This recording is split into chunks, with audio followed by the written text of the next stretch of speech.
Shalom bien-aimés, bienvenue à ce premier jour de jeûne et de prière. Je sais que le premier jour, ce n'est pas évident. Certains peut-être ont même oublié qu'aujourd'hui, c'était le jour de jeûne. Alors ressaisissez-vous. Aujourd'hui, nous commençons à mettre de côté les repas, à mettre de côté la nourriture. Nous sommes concentrés à jeûner et prier. En ce premier jour, puis-je vous suggérer comme thème dans votre propre cœur de faire cette prière à Dieu. Sonde-moi. Au cours de toute cette première semaine, nous voulons venir avec humilité devant le Seigneur parce qu'au fond, nous voulons qu'il nous apprenne à l'aimer. Alors la première des choses que je vais vous encourager à faire, déjà en ce premier jour, c'est de dire à Dieu, sonde-moi. Vous serez très étonné de voir le genre de sentiments que vous pouvez découvrir dans votre propre cœur. Pensant bien vous connaître, pensant suffisamment être conscient de vous-même, vous serez très étonné de voir les choses que le Seigneur peut mettre en lumière concernant vos sentiments, concernant vos attitudes, concernant même certaines expressions de votre cœur, la personne que vous êtes devenue. Vous serez très étonné de la voir lorsque vous serez en face du Seigneur. Alors nous faisons cette prière en commençant cette semaine. Seigneur, sonde-moi. J'aimerais savoir qu'est-ce qu'il y a dans mon cœur. Et lorsque le Seigneur va révéler petit à petit des choses en vous, n'hésitez pas de venir devant sa face et dire « Dieu, aie pitié de moi. Pardonne-moi pour telle chose. Aide-moi à améliorer telle autre chose. » Le psalmiste disait dans le psaume 139, le verset 23, il est écrit « Sonde-moi, ô Dieu, et connais mon cœur. Éprouve-moi et connais mes pensées. » Il est dit encore dans le psaume 26, verset 2, « Sonde-moi, Éternel, éprouve-moi et fais passer au creuset mes reins et mon cœur. » J'aime surtout le psaume 17, le verset 3. La Bible dit « Si tu sondes mon cœur, si tu les visites la nuit, si tu m'éprouves, tu ne trouveras rien. Ma pensée n'est pas autre que ce qui sort de ma bouche. » Regardez à quel niveau le psalmiste était arrivé. Il a dit, Dieu, si tu passais là-dedans, tu regardais mon cœur même la nuit pendant que je dors, tu sais que ce que je dis est réellement ce que je pense. C'est ce genre de prière que nous voudrions faire cette semaine. C'est que nous disons soit réellement ce qu'il y a à l'intérieur. Alors avant d'avoir le courage de parler comme le psalmiste tout à l'heure, commençons à demander au Seigneur, Père, sonde-moi. Mets en lumière même les choses que j'ai oubliées, les choses que j'ai commencé, les genres de rancune que j'ai commencé à développer en moi, une jalousie, une forme de vengeance. Père, mets-le au clair et que je me débarrasse de cela, car je ne veux que rien n'empêche à mon cœur de me rapprocher intimement de toi. Au nom puissant de Jésus. Amen.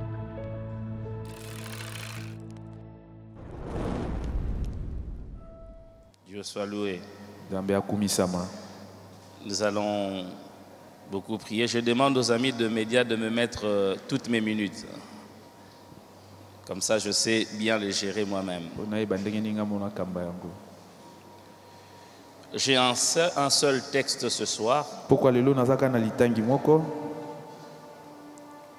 Dans Hébreux chapitre 9, du 1er au 5e verset. La Bible dit ceci. Hébreux 9, 1 à 5. La première alliance avait aussi des ordonnances relatives au culte et les sanctuaires terrestres. Un tabernacle fut en effet construit dans la partie antérieure appelée le lieu saint. Étaient le chandelier, la table et le pain des propositions. Derrière le second voile s'est trouvée la partie du tabernacle appelée le Saint de Saints, renfermant l'autel d'or pur de parfum et l'arche de l'alliance entièrement recouverte d'or.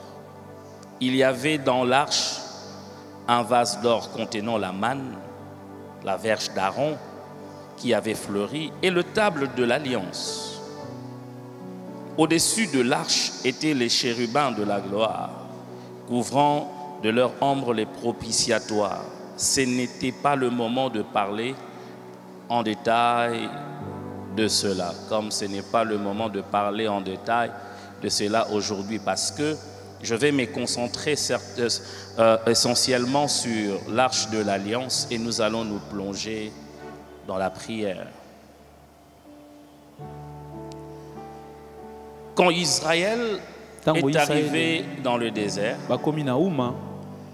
Dieu leur a demandé de lui bâtir un tabernacle, une tente Nzambe asengi na bango ba tongela ema moko ya bokutani. Où il siégerait au milieu d'eux. Bisika pa kofanda katikati na bango.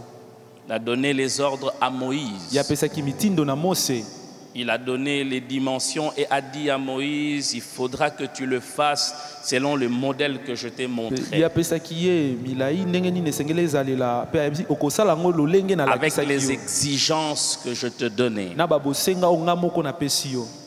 Et Moïse a bâti le tabernacle de Dieu, qui en soi était composé de 3 parties. Le parvis, le lieu saint et le lieu très saint. Et c'est dans le lieu très saint que se trouvait l'arche de l'alliance, symbole de la présence de Dieu, qui préfigurait le ministère de Christ sur la terre. Et dans le lieu très saint, ce n'est pas tout le monde qui entrait. Le souverain sacrificateur y entrait seul une fois l'an. Et il devait se rassurer de sa sainteté, de sa sanctification, du risque de mourir. Et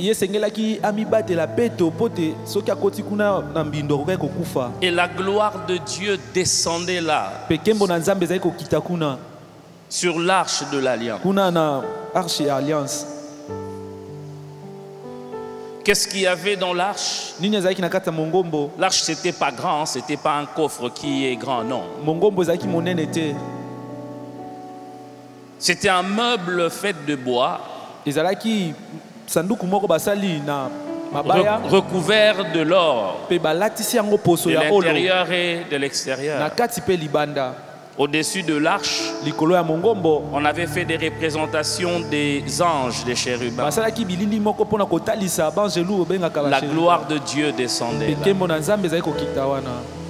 Maintenant, dans cette arche, dans ces coffres, dans ce meuble, s'y retrouvaient 3 choses que l'homme des Hébreux nous renseigne.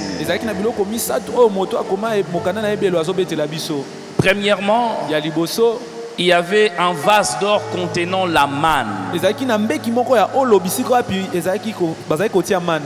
Deuxièmement, il y avait la verge d'Aaron qui avait fleuri. Et troisièmement, il y avait le table de l'alliance. Je parlerai ce soir de l'intimité de Dieu comme hier. Parce que parler de l'intimité veut dire aller au-dedans. Ce qui nous intéresse dans l'intimité de Dieu, ce n'est pas l'aspect extérieur, la forme, ni les anges qui étaient au-dessus, mais ce qui se trouvait dedans.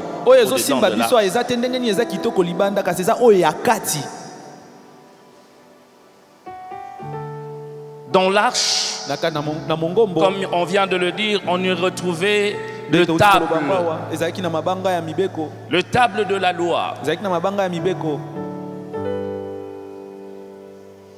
les 10 commandements que Dieu a donnés à Moïse. Cela représente la parole de Dieu. Dans l'intimité de Dieu, tu trouveras toujours sa parole. Parce que la parole de Dieu est l'indispensable pour tout celui qui veut être intime à lui.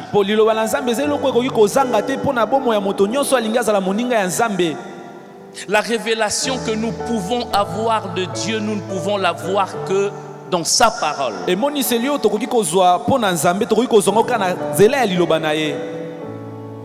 Si nous voulons connaître Dieu, si tu veux connaître le Dieu de l'intimité, tu ne pourras le connaître que au travers de sa parole. Dans sa parole, tu vas connaître la nature de Dieu, ce qu'il est, ce qu'il aime, ce qu'il déteste.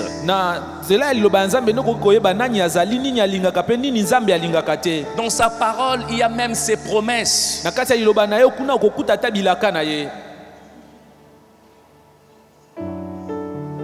Alléluia. En ce qui concerne la parole de Dieu, on ne débat pas la parole de Dieu, on obéit à la parole de Dieu. C'est que Dieu a déjà dit, on ne débat pas sur ça. C'est déjà établi ainsi.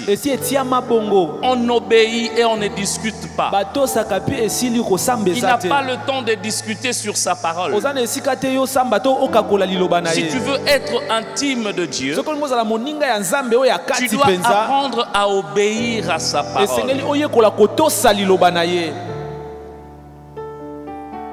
En matière de la parole de Dieu, il ne faudrait jamais l'adapter à notre situation. Mais il faut que nous nous adaptions à la parole de Dieu. Nous nous alignions à ce que la parole de Dieu dit. Alléluia. On ne modifie pas la parole de Dieu pour se conforter dans une position. Non, c'est nous qui nous alignons à ce que la parole de Dieu dit. Dans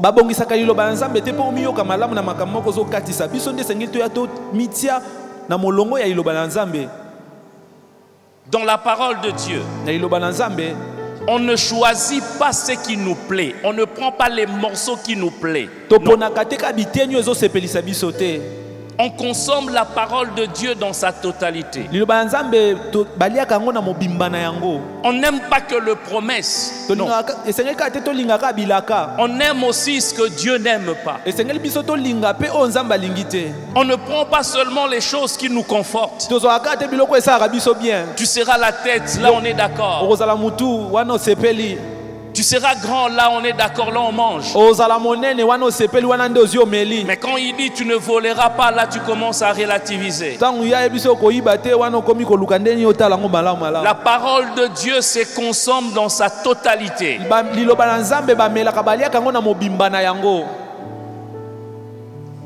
Alléluia. Le plus important dans notre relation avec la parole de Dieu n'est pas seulement de la connaître, mais bien plus de la pratiquer. Beaucoup sont comme le diable, Satan. Ils connaissent la parole, mais ils ne la pratiquent pas. Ils savent ce qui est écrit, mais ils ne mettent pas en pratique ce qui est écrit. Ce qui impressionne Dieu, ce n'est pas le verset que tu connais, mais c'est la mise en pratique de verset que toi tu connais.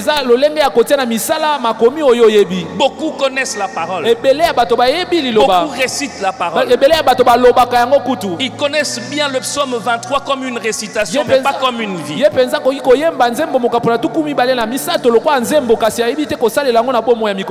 La pratique est devenue relative. Quand il s'agit de marcher dans l'intégrité, dans la sainteté, là on relativise. Jésus dit ceci: qui sont mes frères? Qui sont mes sœurs? Et qui est ma mère? Si ce n'est ceux-là qui écoutent ma parole et qui la mettent en pratique. Ma prière ce soir est que nous ne soyons pas de ceux-là qui écoutent seulement, mais de ceux-là qui pratiquent la parole. Notre pays est rempli de chrétiens qui écoutent ta parole, mais s'ils ne marchent pas, c'est parce qu'il y a beaucoup qui ne mettent pas la parole en pratique.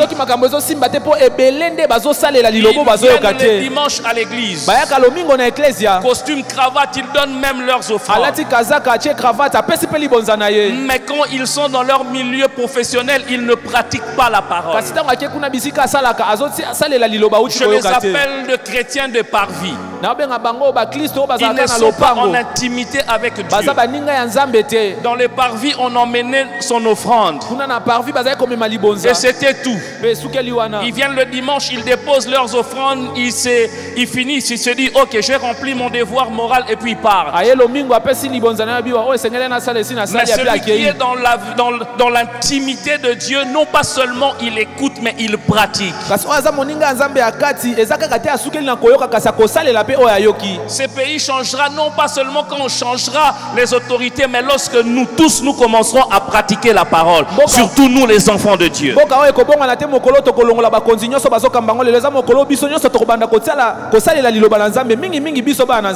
On peut changer de gouvernement autant que l'on veut.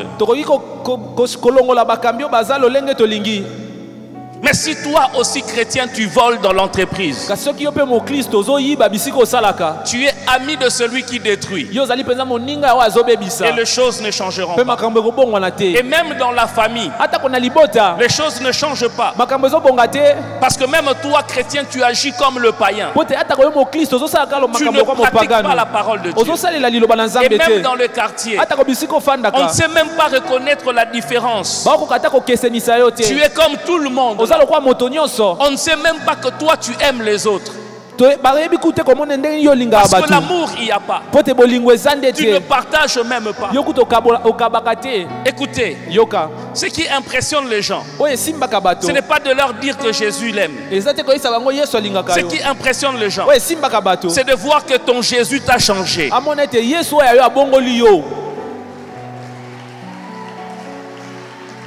Alléluia. C'est de voir que ton Jésus t'a changé. Regardez ta façon de marcher. Tu ne salues même pas les gens dans ton avenue. Même quand tu entres dans le couloir de l'église, tu ne salues même pas les gens. Les mamans qui vendent là, tu ne les regardes même pas. Parce que tu dis qu'ils ne sont pas de mon milieu. Frères, sœurs, que tu vives en haut ou en bas, au ciel nous serons tous dans le même milieu. Les pharisiens ne comprenaient pas Jésus parce qu'ils vivaient avec tout le monde. Frères et sœurs, pourquoi on se bat? Puisque nous laisserons tout ici sur terre. Si tu savais ton voisin au ciel, tu commenceras à considérer même celui que tu vois comme le plus petit. Frères, sœurs, Jésus n'a jamais dit celui qui m'aime est celui qui prie beaucoup. Il dit celui qui m'aime est celui qui garde mes commandements. Ce n'est pas le nombre d'heures que tu passes dans la présence de Dieu qui l'impressionne, mais c'est la pratique de la parole. Tu peux passer 12 heures en train de prier, mais tu vis dans l'impudicité, tu es en horreur devant Dieu. Tu n'es même pas dans les parvis, tu es en dehors. Ce n'est pas la foule qui impressionne Jésus, ce sont les cœurs de gens qui les impressionnent. Vous pensez que Jésus-Christ aura pitié de toi parce que tu es venu à l'église? Pendant la grâce, pratique la parole de Dieu. On a été trop complaisant dans nos prédications. Il faut que le chrétien redevienne le véritable chrétien. Alléluia. Amen. Un chrétien qui ne lit pas la parole de Dieu, il y a des choses que Dieu va faire et il y a des choses que Dieu ne fera pas à ta place. Dieu ne lira pas la parole à ta place. C'est comme un étudiant. Le prof t'enseigne, c'est de ta responsabilité de pouvoir lire. Même si tu prends tes syllabus, tu mets sur la tête et que tu pries syllabus entre Ça n'entrera pas. Beaucoup d'enfants de Dieu, ils échouent dans l'épreuve avec le diable parce qu'ils ne connaissent pas la parole. Même le diable connaît la parole plus que toi. Le diable ne te tentera pas au-delà de la parole. Le diable ne te tentera que en ce qui concerne la parole. Parce que lorsque tu pêches contre la parole. Jésus-Christ a beaucoup prié. Et le diable est venu le tenter. Sur base de la parole. Il est écrit. Heureusement, Jésus connaissait aussi qu'il était aussi écrit. Est-ce que ce que le diable disait était faux? Est-ce que n'était-il pas écrit qu'il ordonnera aux anges de venir te porter? Est-ce que n'était-il pas écrit? Mais il a pris une parole vraie. Il a placé dans un autre contexte. Heureusement que la parole de Dieu s'explique par elle-même. Aide-moi à dire à ton voisin, connais-le, il est aussi écrit.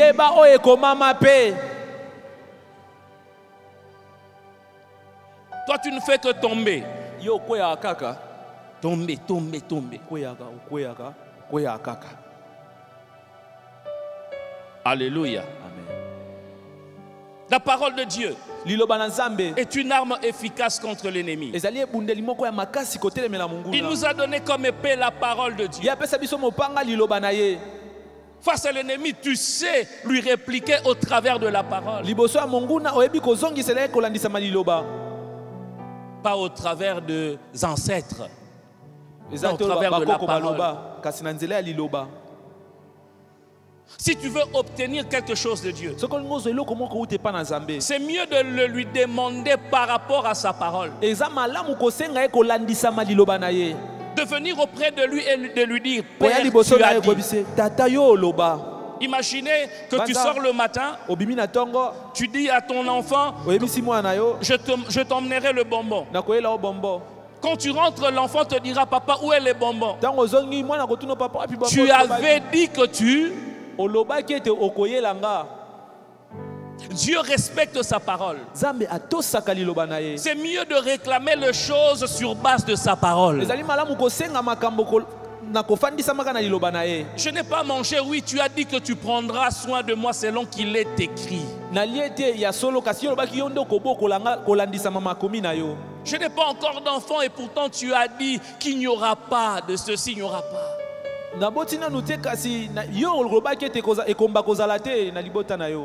Est-ce que tu connais la parole? Dans l'intimité de Dieu, il y a sa parole.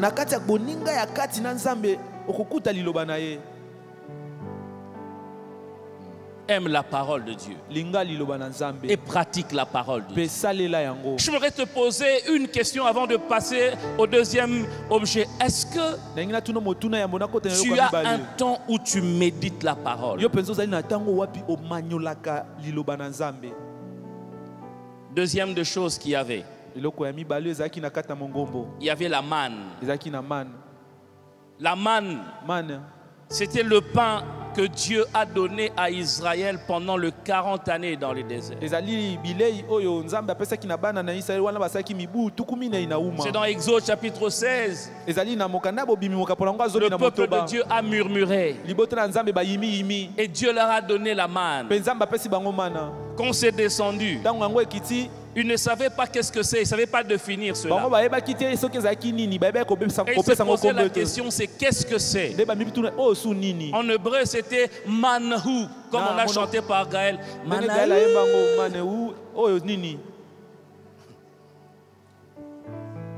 Cela veut dire qu'est-ce que c'est? Et c'est resté comme ça, comme un nom. Man. Alléluia. Amen. La providence de Dieu pendant 40 ans dans le désert. Est-ce que tu peux me donner un amen? Je vais commencer à te bénir. Parce que c'est mon intervention, la dernière. Ou bien le dernier, je ne sais plus.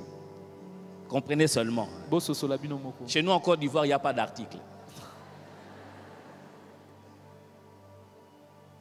Autant Dieu a nourri Israël pendant 40 ans dans le désert. Dieu te prendra en charge pendant toutes les années de ta vie sur terre. Ça commence à venir. Tu peux changer de temps. Il a pris Israël pendant 40 ans. Il n'y a pas eu rupture du céréal au ciel. Donne-moi un amen, je veux te bénir. Dieu ne dépend pas de la Russie. Amen. Dieu ne dépend pas de l'Ukraine. Qu'on ferme les eaux, qu'on ferme la terre, Dieu pourvoira à tes besoins. Donne-moi un amen, on est en train de monter. Il dresse devant une table en face de mes adversaires. Tu ne manqueras pas de quoi manger. Tu ne manqueras pas de quoi t'habiller. Tu ne manqueras pas de quoi voyager. Tu as raté une occasion de dire un amen et Dieu allait t'ouvrir la saison des vacances. Il y a des gens, depuis qu'ils sont nés, ils ne sont jamais allés en vacances. Dieu veut t'ouvrir la saison des vacances. C'est comme la manne. Reçois cela au nom de Jésus. Quand Dieu donne la manne, même ton voisin ne saura pas te l'arracher parce que c'est à toi. Pendant 40 ans, je ne sais pas quel âge tu as, je ne sais pas le nombre d'années qui te restent, mais je prophétise dans ta vie. Tu ne manqueras pas de quoi manger. Ni toi, ni tes enfants, ni tes petits-enfants. Accorde-moi encore un amen, je vais avancer. Même si tu meurs, tu laisseras un héritage à... Tu laisseras un héritage à tes enfants. Pourquoi? Parce que toi tu peux mourir, mais le Dieu de la manne ne meurt pas. Parce que toi tu peux mourir, mais la manne se trouve dans l'intimité de Dieu. Je prophétise ce soir, l'Éternel Dieu prend soin de toi. Tu vaux plus que les oiseaux du ciel. Même si tu n'habites pas le ciel, Dieu prend soin de toi plus que les oiseaux du ciel. Hey. On est en train d'avancer. Ce n'est pas exagéré, hein? Si tu me donnes encore un bon amen, je veux... Quand cela est venu, Israël a posé la question, qu'est-ce que c'est? Jusqu'aujourd'hui, ils n'ont pas su définir ce que c'est la manne. La manne est restée une équation jusqu'aujourd'hui. Ce que tu vas recevoir de Dieu restera une équation.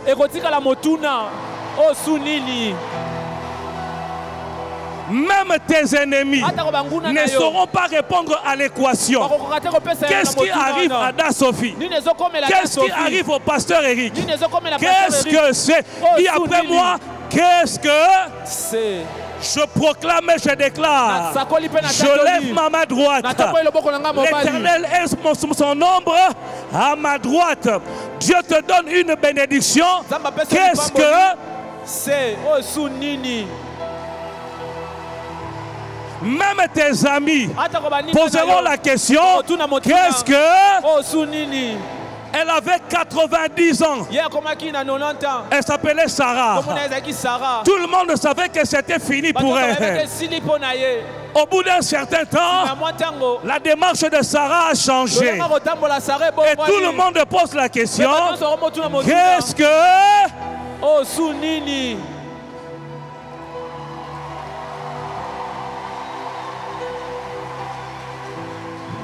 Écoutez, La manne ne venait pas de père, ne venait pas de mère, ne venait pas de soeur, ne venait pas de frère, mais venait de Dieu.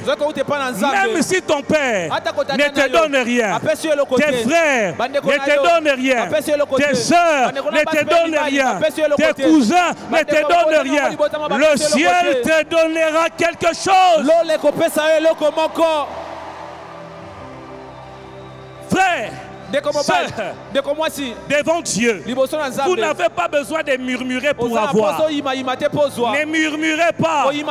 Oh Seigneur, pour moi, Jésus a dit, demandez et vous recevrez. Dis après moi, demandez et vous recevrez. Est-ce que Jésus a précisé qu'est-ce que tu peux demander et ne pas demander? Mets-toi debout une minute, on va prier. Une minute.